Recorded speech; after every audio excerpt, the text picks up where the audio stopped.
Boa noite a todos, todos que estão aqui, todos que estão em casa, sejam bem-vindos. Para quem está aqui, vamos lembrar de desligar os celulares, né? E lembrando que a palestra de hoje faz parte da 23ª Semana Espírita do Tri-State, que é daqui do norte dos Estados Unidos. Ok?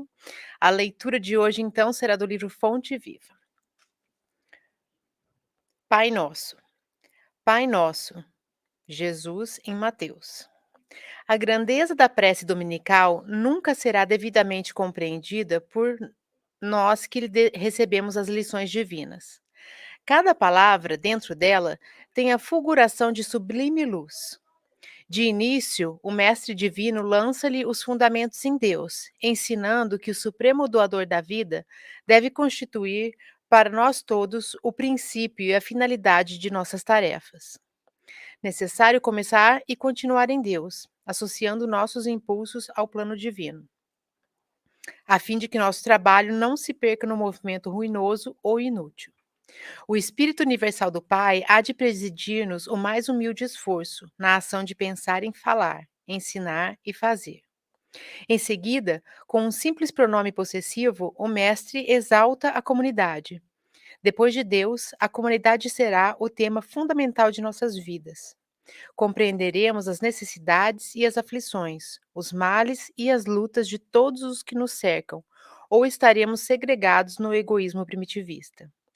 Todos os triunfos e fracassos que iluminam e obscurecem a terra pertencem-nos, de algum modo. Os soluços de um hemisfério repercutem no outro. A dor do vizinho é uma advertência para a nossa casa. O erro de um irmão, examinado nos fundamentos, é igualmente nosso, porque somos componentes imperfeitos de uma sociedade menos perfeita, gerando causas perigosas e, por isso, tragédias e falhas dos outros afetam-nos por dentro. Quando entendemos semelhante realidade, o império do eu passa a incorporar-se por célula bendita à vida santificante. Sem amor a Deus e à humanidade, não estamos suficientemente seguros na oração. Pai nosso, disse Jesus para começar, Pai do universo, nosso mundo. Sem nos associarmos aos propósitos do Pai, na pequenina tarefa que nos foi permitido executar, nossa prece será muitas vezes simples repetição do eu quero, invariavelmente cheio de desejos, mas quase sempre vazio de sensatez e de amor. Vamos então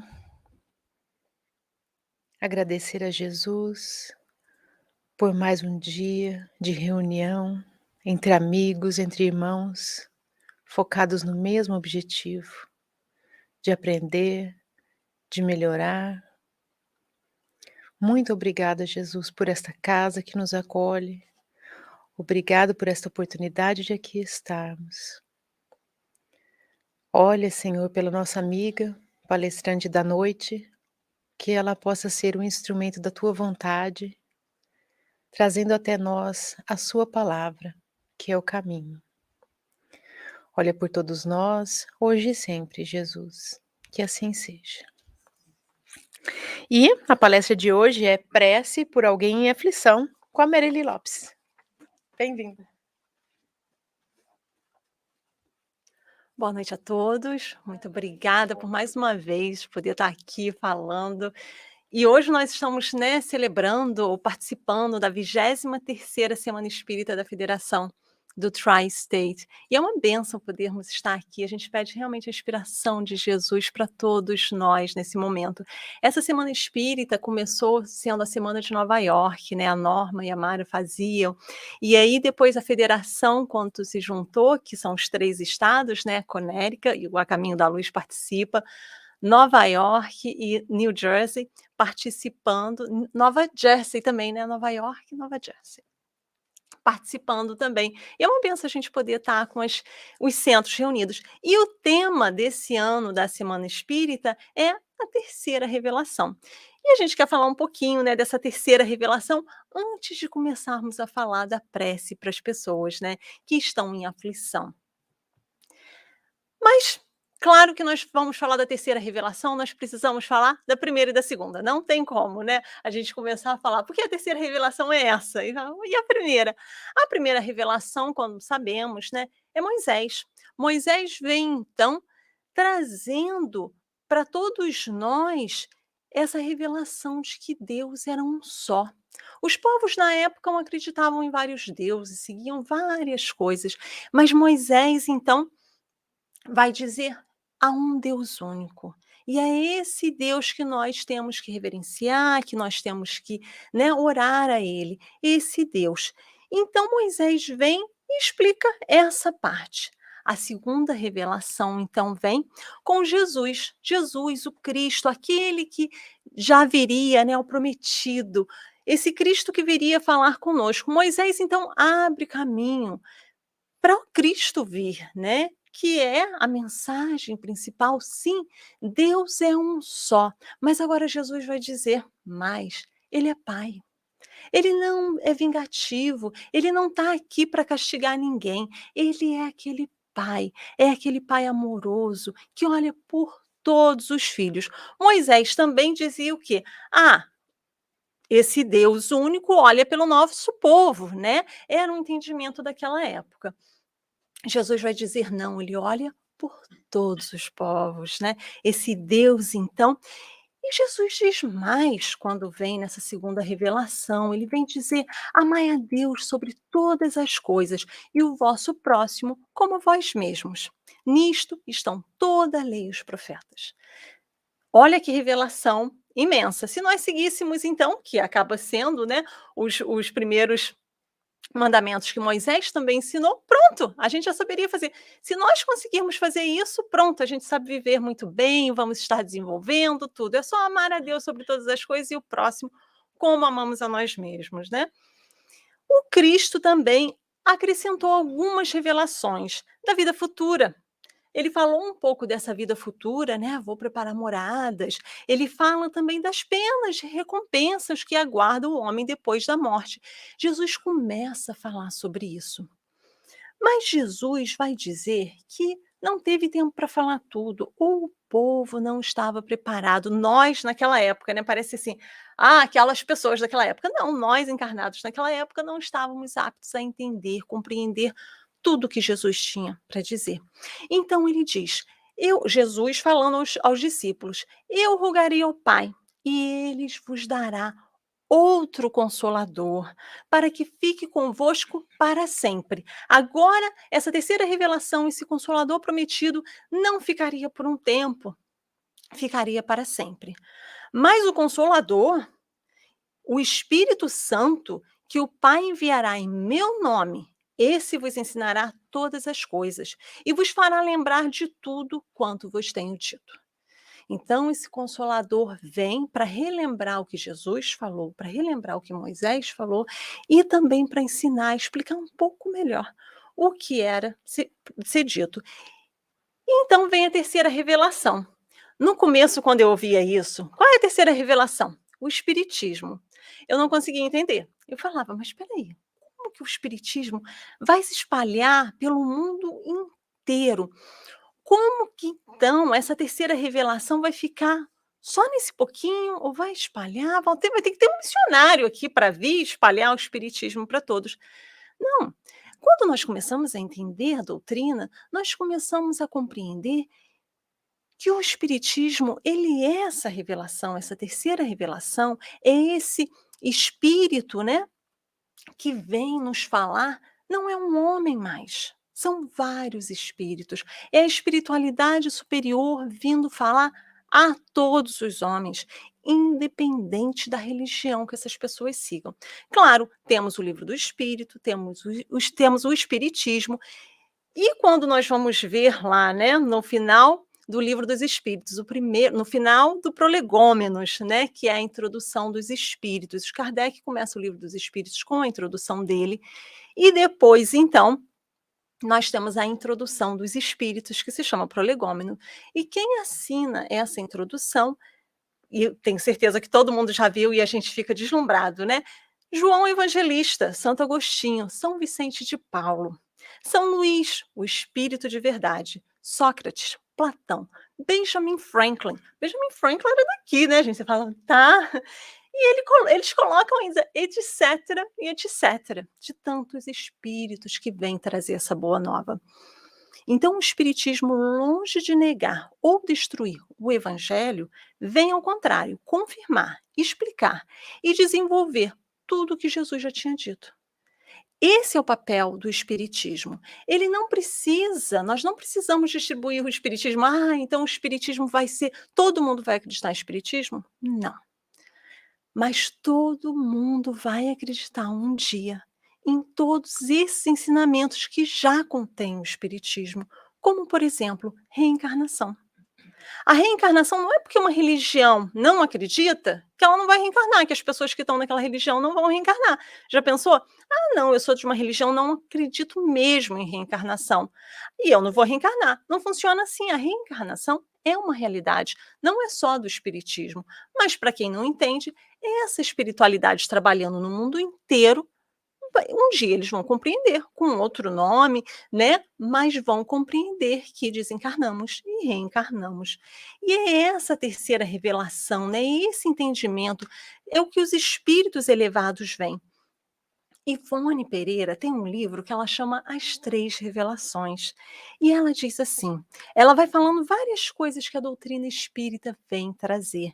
E diz: o adepto dessa doutrina consoladora e redentora aprende a orar pelos que sofrem, encarnados ou desencarnados. Essa doutrina, então, nos traz essa importância da oração para encarnado, desencarnado, por amigos e inimigos, como Jesus ensinou, né? E por si próprio, podemos orar por nós mesmos, podemos pedir por nós mesmos, rogando a proteção dos guias espirituais e forças para o cumprimento dos próprios deveres para com Deus e o próximo. Então, a doutrina espírita vai nos ensinar isso. A prece, portanto, é indispensável a todos nós, pois é através dela que nos comunicamos com o Pai que está nos céus, de que recebemos as bênçãos necessárias à paz na nossa vida. E falando desse ponto da terceira revelação, é que nós vamos estar falando então sobre essa parte da prece por alguém que está em aflição. Como que nós fazemos essa prece? Quem é que está em aflição? E nós queremos contar uma história, uma lenda oriental, que conta essa historinha de uma mãe que estava caminhando, né? Passava por ali sempre, com o filhinho no colo. Nesse dia ela caminhava. E ela estava caminhando, mas nesse dia ela ouviu uma voz. E quando ela olhou, tinha uma gruta. Ela não via quem estava ali, mas ela viu que tinha uma gruta. E essa voz, muito, né, suave, tentadora, dizia para ela, sempre tem que ser, a voz tem que ser, senão a pessoa não entra, né, gente? Vai entrar na gruta escura? Não. Então tinha que ser aquela. Aí a voz fala para ela: você pode entrar. Entre. Dentro dessa gruta tem joias, tem pedras preciosas, tem tesouros. Vai e entre, pegue o que você quiser. Mas pode pegar, pode olhar, pode escolher. Já pensou que tentação, gente? Pode pegar o que você quiser, vai ser seu. O que você carregar dali é seu. Mas tem um problema, tem que ter, né? Na hora que você sair, a gruta vai fechar. E você não pode voltar mais. Não dá para pegar mais nada, se tinha outra coisa que você queria pegar, não dá mais, entendeu? Ela, claro, né, você fica com medo, a gruta falando, você não tá ouvindo que tá a voz, quem vai entrar nessa gruta, gente? Pode ser a voz que for, mas a voz repete para ela a mesma coisa. Aí o que que ela faz? Dá uma olhadinha para o lado, para o outro, não tem ninguém na estrada. Se tivesse alguém, será que ela entraria? Não, mas não tem ninguém. Ela fala: vou entrar. E entra, vou ver o que que tem lá. E quando entra, fica deslumbrada, encantada. Sim, é aquele tudo mesmo que ele estava falando, aqueles tesouros, aquelas joias, pedras preciosas. Então eu vou entrar lá. E ela começa a escolher aquilo, né, com muito cuidado com o filhinho que estava no colo, põe o filhinho ali num lugar confortável e começa, escolhe, passa o tempo e fica lá. E aí, muito feliz da vida, sai da gruta com aquele tesouro nas mãos, né, e ouve, pá, porta fechou, acabou. E ela mais feliz fica, porque a porta fecha e ela tá com os tesouros, tudo ali, ficou com ela, é verdade. Só que depois daquela felicidade dela, ela lembra, ela esqueceu o filho dentro da gruta. Dá aquela dor, né? E ali, essa mãe numa aflição. Todo o tesouro dela era o filho. Ela não precisava das joias.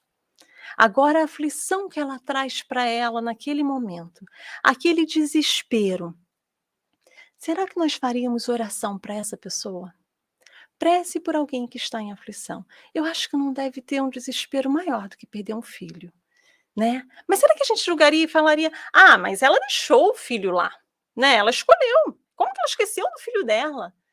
Será que nós fazemos oração para todos? E é isso que Kardec vai nos falar então, essas são as fontes do nosso dos livros hoje, do estudo, o Evangelho segundo o Espiritismo, que é na parte das coletâneas de prece, que Kardec põe esse texto sobre prece por alguém que está em aflição e depois ele põe uma oração para fazermos. E o outro livro que nós baseamos essa palestra é nesse livro que eu quero fazer a propaganda, onde está essa historinha, que chama Tormentos da Obsessão. E eu vou estar falando sobre esse livro, e eu gostaria realmente que todo mundo lesse, porque o pouquinho que eu falar aqui não dá para falar da profundidade desse livro, principalmente para nós espíritas. Esse livro é um grande alerta. Eu sempre digo, Manuel Filomeno de Miranda vem nos trazer, né, através da psicografia de Divaldo Franco, presentes realmente. É um livro maravilhoso que a gente vai estar falando durante a palestra. Mas o que significa aflição? Qual é o significado na língua portuguesa da palavra aflição? Então, aflição é uma perturbação causada por grande sofrimento, é uma angústia, uma ânsia, quando a gente tem ansiedade, né? Uma dor. Então, isso é aflição. Quem é que passa por essas aflições? Todos nós. Todos nós temos um momento da vida que passamos por uma perturbação, né, causada por um sofrimento, uma angústia, ansiedade, dor. Então, todos nós somos esses aflitos. Agora, nós precisamos escolher esses aflitos que nós vamos fazer a oração, né? Muitas vezes as pessoas vão estar fazendo essa oração por nós, quando nós estamos em aflição. Já paramos para pensar nisso? A existência terrena pode ser comparada alguém que possui um tesouro valioso. Então, olha só, a existência terrena é esse tesouro valioso. Mas essa pessoa sai em busca de outro perfeitamente dispensável. Nós recebemos esse tesouro que é a nossa reencarnação e passamos a encarnação inteira procurando por algo que é dispensável. Chegamos no final da nossa vida e vemos que perdemos o tempo, o presente, o tesouro que nos foi dado, que é essa encarnação. Todos nós somos aflitos, todos nós passamos por aflições. Por quem faríamos essa oração? Por que algumas pessoas se destacam mais? Por que nós pedimos mais oração para um do que para o outro, né? Às vezes algumas pessoas até falam isso, mas nossa, olha só, aconteceu isso com aquela família, está todo mundo pedindo oração, e aconteceu com aquela outra e ninguém fala nada. Como assim? Né? Como que nós decidimos isso? Como é? E interessante que tem um caso, né, acontecendo na mídia muito famoso, que eu tenho certeza, não sei as pessoas que estão em casa ou no Brasil se ouviram falar, mas aqui eu acredito que todo mundo já ouviu falar, de uma história de uma moça, né, um casalzinho que saiu, hã, resolveram sair pelos Estados Unidos, né, no verão, para passear, para viajar, para morar, né, numa van, e iam viajando nos Estados Unidos um dia. E ela postava, né, as viagens, ela mocinha de 22, 23 anos, o rapazinho também, eram noivos, e postavam a viagem, né, era na mídia social, né, e colocavam tudo aquilo. Um dia o rapaz volta para casa e a moça não. Os pais entram em desespero, que aflição, né.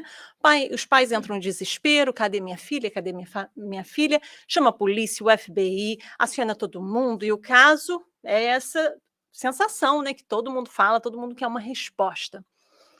E aí o rapaz está em casa e diz: "Eu só voltou para casa, cadê a moça?". "Não sei, não vai falar", o advogado disse: "Meu cliente não vai falar", não falou. O rapaz sumiu também. A moça apareceu, o FBI tanto procurou que a moça apareceu o corpo da moça, né, porque eu imagino a dor desses pais de achar a filha morta, mas é uma dor ainda maior quando você não sabe nem o que aconteceu com teu filho. Já pensou? Você passar uma vida procurando seu filho e não saber como está seu filho agora, deve ser muito pior. Então, acharam o corpo da moça, o rapaz semana passada, acharam o corpo do rapaz também, não se sabe de que ele morreu ainda, mas os 2 então desencarnaram. Imagina o desespero, a aflição dessa família, quem fez, quem não fez, o que que aconteceu, não nos cabe julgar, né, mas a aflição dessa família.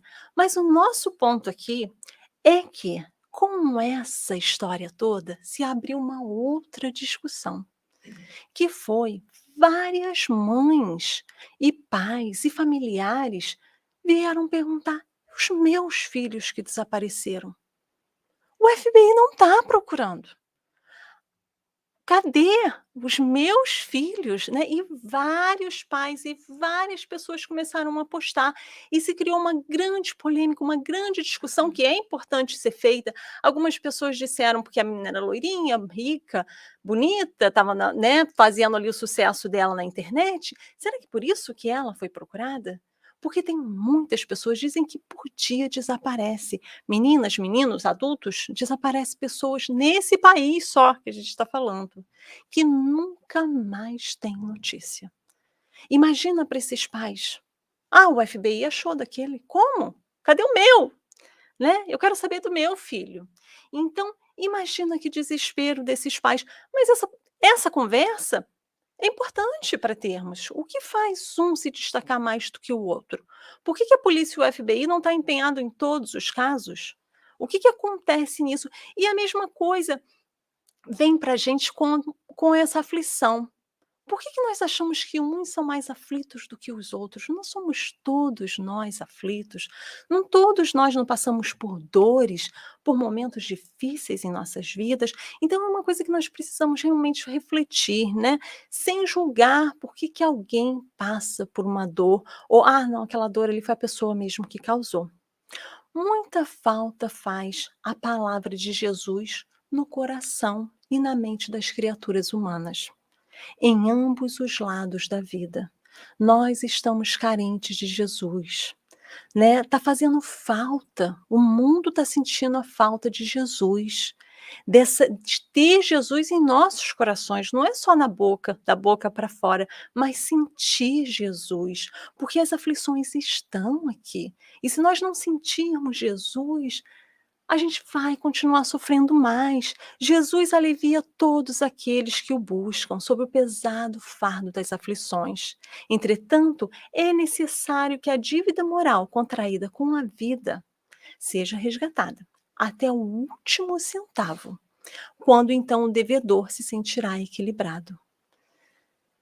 Nós vamos procurar Jesus, mas as nossas aflições nós temos que responder. Que aflições são essas? Por que passamos por aflições?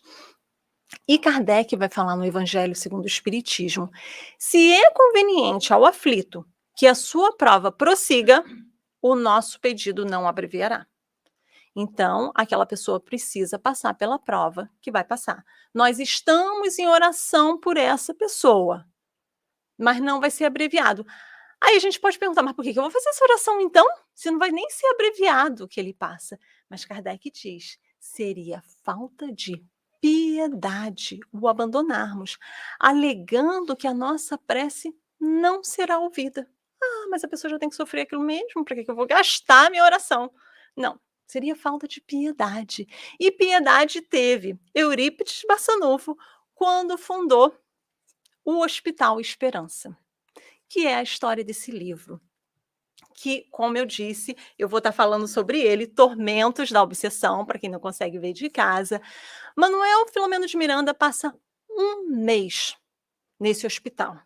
O hospital é um hospital psiquiátrico, como eles chamam, o nosocômio, que Eurípides Barçanufo pede autorização a Jesus, pede através dos espíritos elevados, que leve o pedido a Jesus, que se crie então um hospital psiquiátrico para espíritas falidos, para espíritas que vieram aqui e não conseguiram dar conta do trabalho e se encontram em desespero no plano espiritual.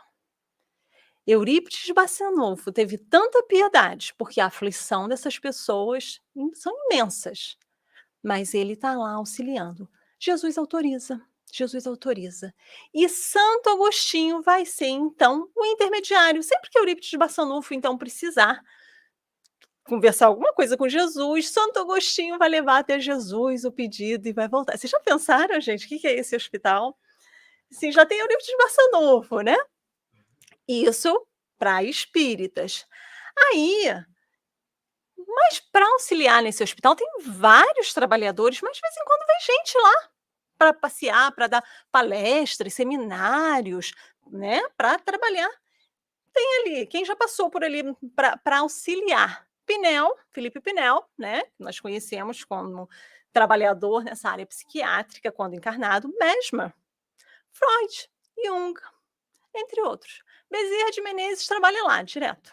Não sei aonde que Bezerra de Menezes não trabalha aqui no meio espírita, né, gente, e até fora dele. Ele está sempre trabalhando. Doutor Inácio Ferreira é um dos diretores. Doutor Inácio Ferreira foi também um grande trabalhador na área espírita em Minas Gerais e continua lá trabalhando. É um dos diretores de um setor desse hospital, em sua maioria para espíritas. Repetindo, espíritas que e, gente, essa aflição, essa dor, não trabalha pelo espiritismo que você vai sofrer, não é isso, né. Quando a pessoa tem a consciência, se preparou para fazer o trabalho e não fez, quando chega lá, sofre. Deixei de fazer. E olha, novamente, é psiquiátrico, gente. Olha que interessante, musicoterapia, né, a música, a terapia através da música, a gente tem a música aqui antes, né, amor-terapia e a prece-terapia são as bases de todos os procedimentos praticados nesse hospital. Já pensou o que que é isso? Você está ali ouvindo música, né, o amor que eles passam, nessa prece, o passe. Claro que eles têm outros procedimentos cirúrgicos mesmo, algumas coisas que é feito, alguns tratamentos, mas é muito interessante ver isso. Em vários momentos do livro, você vê pessoas tipo uma mãe que está ali, aquele ser na cama, totalmente inconsciente de quem é, e aquela mãe ali fazendo oração. O Manuel Filomeno de Miranda mesmo vai e fala: "Ah, vou sentar um pouquinho aqui perto dessa pessoa, vou fazer uma oração", ou dar um passe. A importância do passe, gente, é uma coisa impressionante o que eles contam, né. Isso tudo no plano espiritual, não estamos nem falando dos encarnados, mas eles também auxiliam encarnados. Tem um encarnado que não está indo muito bem, espírita novamente, e eles vamos lá conversar com essa pessoa, né. E vai e conversa com a pessoa e fala assim, em desdobramento, na hora do sono, chama a pessoa, vamos conversar. Fala assim: "Ah, mas ele vai esquecer disso?". "Não, não, não, a gente vai deixar ele com essa lembrança para ele entender que ele está fazendo errado mesmo e que ele tem que mudar o que ele está fazendo". Então são muitos alertas que os espíritas têm. E Manuel Filomeno de Miranda vai explicando tudo isso porque ele diz: na raiz de todos os problemas que aturdem o ser humano, sempre encontraremos o espírito como seu responsável. O espírito, então, é sempre responsável pelo problema que passa. E aí vem essa parte da reencarnação. Se não fosse a reencarnação, aí você fala: "Não, não pode. Como que a pessoa nasceu com problema, né, desde pequenininho tem um problema", mas quando nós compreendemos a reencarnação, nós entendemos então que todo problema, a raiz está no espírito, não nessa encarnação, em outra encarnação. Mas não tem problema que a gente passe, aflição que passamos, que não esteja, né, na nossa responsabilidade. Fomos nós que procuramos isso, ou pedimos como prova, como expiação, mas não podemos mais culpar o outro das nossas aflições. É nossa, né? Somos o que cultivamos em nossos pensamentos. Seríssimo isso. O que que eu estou pensando? O que que eu tenho pensado? Isso sou eu. O que eu penso, eu sou. Já pensou? Somos o que cultivamos em nossos pensamentos. Semeamos ventos e colhemos tempestades avassaladoras. Já pensou o que que é isso, né? Como que eu faço isso? Como que então o que eu penso, mas eu estou passando por uma aflição. O que eu vou pensar durante o dia? A minha aflição. Não é assim que a gente pensa? Mas se o problema é meu, sou eu que tenho que pensar.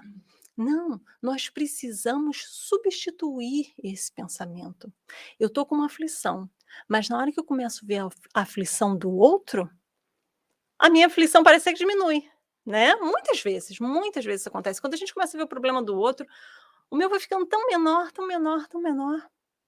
Então o que eu faço? Eu substituo. Agora também não vou sair procurando todos os problemas de todo mundo, né, gente, que aí a gente já tá com o pensamento baixo de novo. Então é isso, através de uma música, de uma literatura boa, né, tantos livros, tantas coisas, nós podemos ir substituindo esses pensamentos, mas nós precisamos fazer a análise do que eu estou pensando. O que eu estou pensando? E nós sabemos disso, né. O que eu estou pensando naquele dia que eu não consigo dormir? Já viu aquele dia que a gente primeiro dia de aula da escola, das crianças, né, a gente virava para um lado, virava para o outro, chegava no outro dia, só queria dormir na sala, né. Mas era o primeiro dia, a gente estava ansioso, quem vai estar na escola, quem não vai estar, quem vai ser o professor. E a gente como adulto também tem isso, né, primeiro dia de trabalho, ou uma mudança que está acontecendo na nossa vida, e a gente fica: "Será que é só por isso que a gente está perdendo noites de sono, né? O que eu estou pensando naquele momento? Imagina se nesse momento eu posso fazer uma prece, se eu posso pedir a alguém que faça uma prece por mim, né? Estou com uma aflição, estou passando por um momento difícil, me faz uma prece, porque eu não estou conseguindo nem dormir. Então é essa mudança que nós precisamos. Nunca será demasiado insistir-se na necessidade da educação do pensamento. Educar o nosso pensamento. Essa educação precisa ser feita, é isso que o espiritismo vai trazendo, né, na disciplina das aspirações mentais, na busca psíquica relevante. Nós precisamos estar buscando coisas positivas. "Ah, mas o mundo só", você liga a televisão, só tem coisa negativa. As pessoas conversam com uma pessoa, só tem coisa negativa. Então muda você, né. Se a pessoa te falou uma coisa negativa, fala uma coisa positiva. "Ah, mas aquela pessoa não dá, ela só fala negativo". Não, muda, mas não fala com a pessoa, né. "Nossa, mas como você é negativa". Não, cadê a sua notícia positiva, né. Quando a pessoa já chega com aquela negativa, você já está pronto com uma positiva. Já pensou nisso? É essa educação que nós precisamos fazer dos nossos pensamentos, realmente. Porque nós estamos vendo muito isso, muito. Esse pensamento: "Ah, não vai dar, não vai, né, isso não vai acontecer, né, o mundo, ih, agora que a gente estava achando que estava acabando, a pandemia está voltando", né, aquela coisa toda. Gente, tudo é aprendizado, né. Ninguém está dizendo que não vai ter aflição, a gente está pedindo para mudar o pensamento. E nós precisamos fazer isso urgente. Kardec então continua: "Em falta de cessação da prova, a prova não vai passar. Podemos, estou fazendo a oração, né, mas essa prova não passou, essa aflição não passou. Podemos esperar alguma outra consolação que lhe minore o sofrimento. A prova a pessoa vai ter que passar, mas alguma coisa que traga um consolo. O que de mais necessário há para aquele que se acha aflito são a resignação e a coragem. Eu preciso passar por isso, mas eu tenho que ter coragem, eu tenho que ter resignação, sem as quais não lhe será possível sofrê-la com proveito para si, porque terá de recomeçá-la. Se não conseguiu sofrer, passar pela, aí é tortura, né, gente. Não consegui passar pela aflição, e agora ainda tenho que recomeçar essa aflição, ou vou ter que passar por isso de novo em outra encarnação.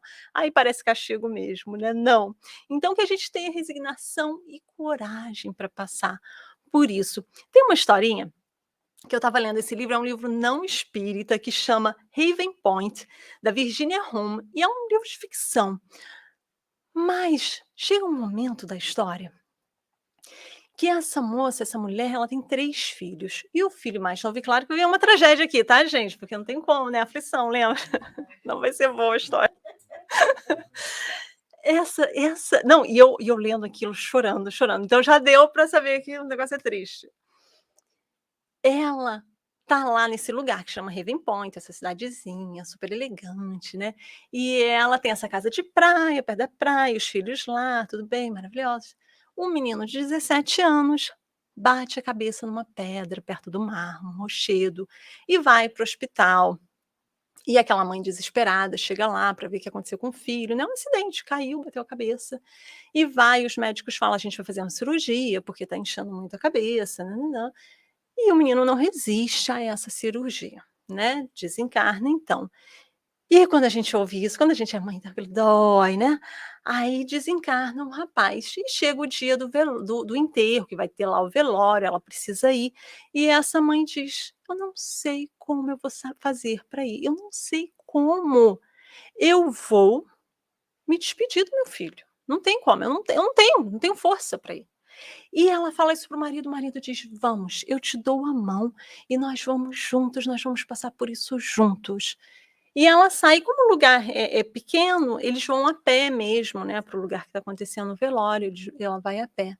E ela diz que ela vai sem força nenhuma, mas quando ela chega no portão, quando ela está já saindo, ela vê que todo naquela comunidade ali, todos eles estão para caminhar com ela. Ela descreve aquilo como um milagre, aconteceu um milagre na minha vida, porque na hora que eu vi todas aquelas pessoas reunidas para andar comigo, para me passar força no momento de dor, eu senti coragem. E nessa coragem que ela sentiu o amor dessas pessoas. Essas pessoas estavam ali, ela disse e ninguém falou nada, todo mundo em silêncio. Imagina a cena, gente. Eu chorava, chorava, né, eu falava: "Meu Deus". Agora pensa uma comunidade fazer isso, não precisa palavras, não precisa. É essa oração, é esse consolo. Ninguém vai trazer o filho dessa mulher de volta. Não tem como, essa aflição é dela para passar, ninguém vai trazer.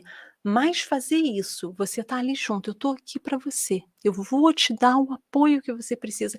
É disso que nós precisamos de uma comunidade que, né, se dê as mãos, que se una, no momento de dor, eu só vou sentar aqui do teu lado, eu vou sentar do teu lado, eu não tenho palavras para te falar nada, mas eu vou sentar aqui e vou ficar perto de você.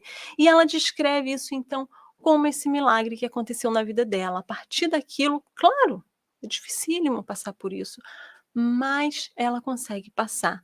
A moeda de amor que direcionamos a outrem é raio de luz em nosso caminho, em sombras, clareando-nos a marcha. Então, quando eu passo o amor para alguém, olha que interessante, estou fazendo essa oração. Se essa oração está saindo de mim, de coração mesmo, se eu estou sentindo essa oração, uma luz se acende. Nós sabemos que a oração é uma energia, que a espiritualidade usa dessa energia para realmente auxiliar as pessoas. Imagina então se a gente pudesse colocar isso em potinhos, né? Uma luz saindo. Na hora que eu estou fazendo essa luz está iluminando o meu caminho. Olha que incrível, né. Se todas as pessoas vamos imaginar, eu sei que é uma utopia, mas um dia vai chegar. Imagina esses quase 8 bilhões de pessoas que nós temos encarnados, mais 3 vezes mais que Emmanuel nos dá notícia no plano espiritual. Imagina todos nós fazendo oração um pelo outro. A luz que vai sair de todo mundo. Mas claro, isso ainda não acontece, mas quem já consegue fazer, está clareando caminhos de muitas pessoas, né, e está se iluminando nesse processo. Seja o que for que peçais na prece, crede que obtereis e vos será concedido. Isso foi Jesus que nos disse em Marcos 11:24. Por que na prece? Por que o que eu pedi na prece eu vou obter? Em razão desse miraculoso mecanismo vibratório, poder alterar a estrutura de nossa realidade. Passamos a experimentar outras expressões de energia que promana de Deus e nos modifica a realidade interior. A prece é esse meio que nós temos de entrar em contato com o nosso Pai. Não foi o que Jesus disse que ele era Pai? Que horas que nós queremos conversar com o nosso Pai? Às vezes, quando nós temos um problema, né, aí vamos fazer a prece. Mas não seria ótimo nós conversarmos com o nosso Pai todos os dias? Falar: "Senhor, me ajuda aqui, hoje está mais difícil, hoje está mais fácil, hoje eu consegui isso". Se nós conseguíssemos esse diálogo, seria muito mais fácil. E aí os caminhos vão se abrindo, não se abrindo por coisas que a gente acha que quer ou acha que precisa, mas para passar pelo que nos vai fazer crescer. Kardec continua: nos cumpre orientar os nossos esforços. quer pedindo-lhe venha em auxílio os bons espíritos, então nós vamos estar fazendo uma prece para essa pessoa que está em aflição. Nós pedimos então que espíritos venham auxiliar essa pessoa, né? Que possa lhe dar um passe, passar uma energia, passar, intuir essa pessoa, que é levantando-lhe o moral por meio de conselhos e encorajamento. A gente pode aconselhar alguém, encorajar alguém, vai que você vai conseguir, é isso mesmo, é importante. Que é, enfim, assistindo materialmente a pessoa, né? A aflição da pessoa é uma coisa material que você pode ajudar. Então, que a gente possa fazer isso se for possível, né? Então, que a gente possa ajudar as pessoas em aflição da melhor maneira, lembrando sempre que nós também somos esses aflitos em algum momento de nossa vida, né? A evangelioterapia é o recurso precioso para produzir a recuperação do equilíbrio das criaturas. Precisamos do evangelho, preservá-lo naquele que já o possui e irradiá-lo na direção de quem se encontra necessitado. Quantas vezes nós falamos do evangelho no lar aqui, né? Não só o evangelho no lar, mas o evangelho quando nós estamos aqui. O que é o evangelho? A gente repete tanto isso, vamos fazer o evangelho no lar. O que é o evangelho? Os ensinamentos de Jesus. Isso é o evangelho. Se nós estivermos fazendo isso, estudando isso em casa, e geralmente quando nós fazemos o evangelho, né, quando a gente fala em fazer o evangelho no lar, nós usamos esse livro, o Evangelho segundo o Espiritismo. Abrimos, conversamos em família sobre o tópico que abrimos, né, para trazer Jesus, para trazer Deus para perto de nós. Né? Ele diz aqui, vai equilibrar quem precisa, porque tem gente que faz num momento difícil. Ah, vou fazer evangelho. Ai, não, minha casa está tão difícil que eu vou fazer evangelho. Aí passou um momento. Não, para preservar naquele que já possui. Então, se você já está ali, continua, gente. Vamos perseverar no nosso evangelho. E irradiá-lo. Agora pensa. Agora, além de perseverar, eu posso irradiar para os outros. Ah, não, agora eu já estou conseguindo, além de fazer para mim, além de me melhorar, doar para outros. Eu posso fazer isso para outros. Então essa evangelioterapia vai ajudar muito. E nós temos mais uma história. Na verdade, a única história que eu tirei desse livro Tormentos da Obsessão, são várias histórias, né. O livro, novamente, por favor, leiam quem puder, Tormentos da Obsessão. É um livro que vai trazer, tem muitas histórias de muitos espíritos, né, que achavam que estava fazendo certo, mas nós escolhemos a história do Gustavo. Todo mundo que está aqui sabe que meu marido chama Gustavo. Não foi por causa dele que eu escolhi. Se qualquer coisa você fala com o Manuel Filomeno de Miranda, que colocou o nome do rapaz de Gustavo. Mas então, vamos contar a história do Gustavo. Gustavo, ele era advogado, ele era culto, muito inteligente, mas ele tinha um problema de saúde. Ele estava lá com quase seus 35 anos, passando de 35 anos, e ele estava com um problema de saúde muito sério. Procurou os médicos e começou a fazer o tratamento. Mas ao mesmo tempo ele achou o espiritismo. E ele achou então, não, vou procurar o espiritismo, já tinha ouvido falar, vou pedir auxílio lá. E com os médicos, né, que a gente sempre fala isso, precisamos do tratamento médico, a gente nunca deixa. E com o espiritismo, com os passes, Gustavo se curou, ficou bem, né, e começou a trabalhar no centro, começou a participar, e começou a dar ideias, e começou aquela, já a gente conhece a história, né, e começa, e trabalha, e vai. Só que Gustavo começou a discordar da administração. "Ah, mas essa diretoria não está sabendo muito o que está fazendo", e ele começou a dar sugestões, mas as sugestões do Gustavo eram meio descabidas, e os orientadores lá, né, o pessoal dizia: "Mas não dá para implementar essa ideia". E o Gustavo ficou muito incomodado com aquilo e disse: "Sabe do quê? Vou estudar em casa sozinho. Posso pegar os livros". Inteligente, lembra? "Vou estudar esse caso sozinho". Gustavo começou a pegar os livros da doutrina, estudar, estudar, e começou a discordar dos livros. Que, esses livros estão ultrapassados, muito tempo atrás que escreveram, totalmente ultrapassado, não vai dar para mim, essa doutrina está toda errada. Gustavo, infelizmente, queria modificar o que estava fora. Queria modificar a doutrina, o centro espírita, mas ele não conseguiu ver que a mudança é de dentro. momento de comercial. Amanhã nós vamos começar o estudo de autodescobrimento. Vai estar online, para quem estiver online, por favor. Mais tarde a gente vai passar, já está ali os anunciozinhos, né, depois a gente vai falar mais sobre o horário e tudo, mas amanhã começa. Nós precisamos fazer essa modificação dentro. Não adianta eu querer falar que está tudo errado. "Ah, mas você viu aquele trabalhador? Ah, não aguento aquela pessoa, não volto mais naquela casa espírita". Gente, mas que adianta?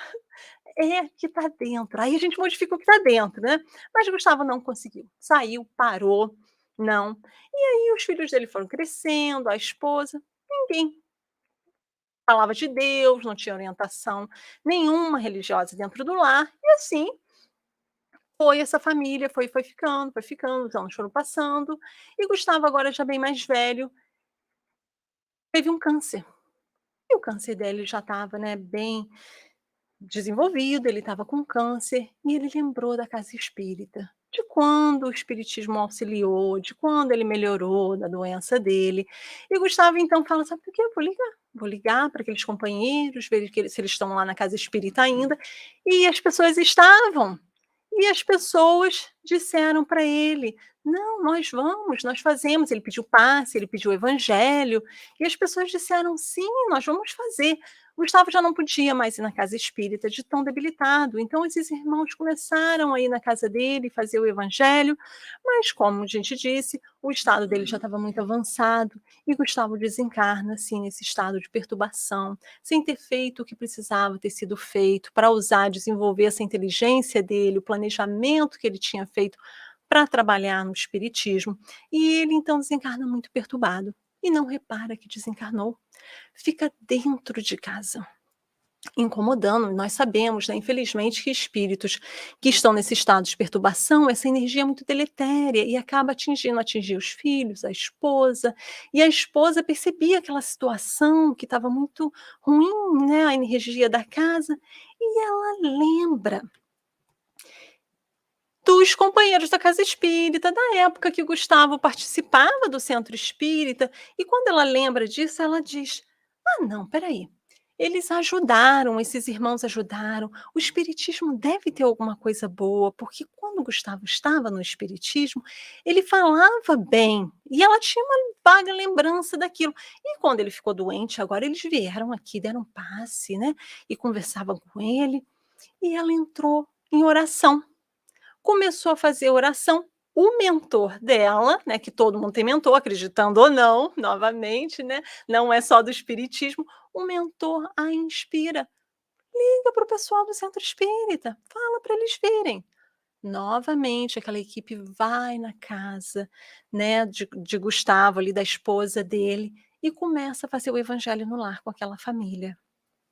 Eles passam 10 meses fazendo o evangelho, para que Gustavo seja levado, se dê conta que desencarnou, em total estado de perturbação. Vamos lembrar novamente que o Hospital Esperança é um hospital psiquiátrico.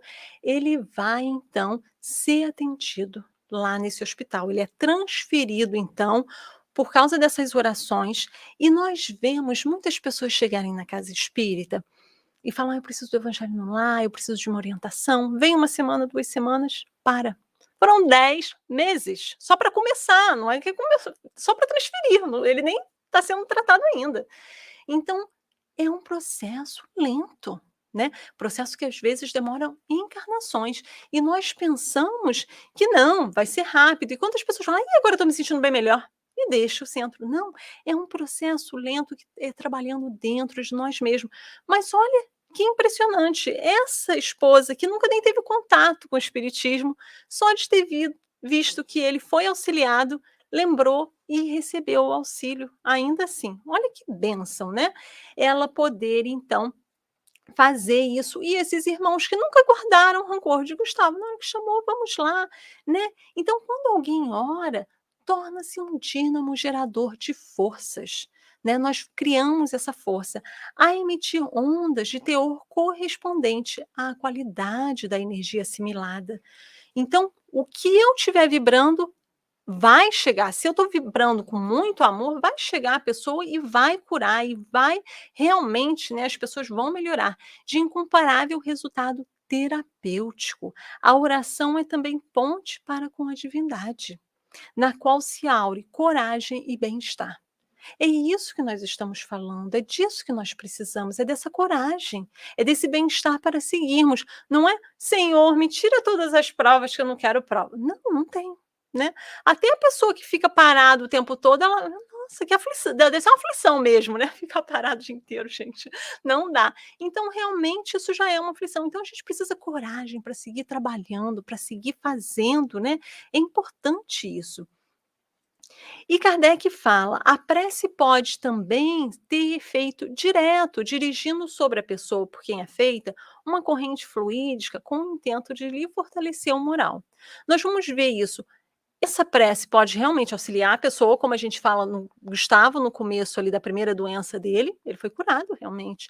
A prece, o passe, né, as pessoas têm a cura de um problema até moral, às vezes a pessoa consegue superar através da prece, mesmo que elas não percebam que foi isso, né. Tem muitos espíritos, né, ou médiuns, que acabam fazendo esse trabalho e auxiliando. Novamente a gente fala, né, de Eurípides Barçanufo, que fundou essa casa, o auxílio que ele dá, né. Tem uma senhora aqui que é uma santa, qual é o nome da santa? Isabel, Santa Isabel de Portugal.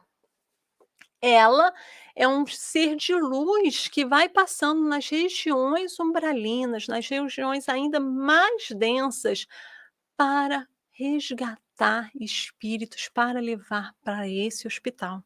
E uma equipe vai junto com ela. A descrição é incrível. Ela vai na frente e era uma vez por mês, né, uma equipe vai junto. Ela tá com a equipe, que estava Eurípides Barçanufo, Bezerra de Menezes, Manuel Filomeno de Miranda, todo mundo lá, gente, na fila. A equipe anda em fila indiana, um atrás do outro, porque ela tem uma energia tão imensa que ela protege todo mundo que está naquela fila. E aí, quando chega para resgatar aquelas pessoas, eles vão ali, né, e aí leem um livro,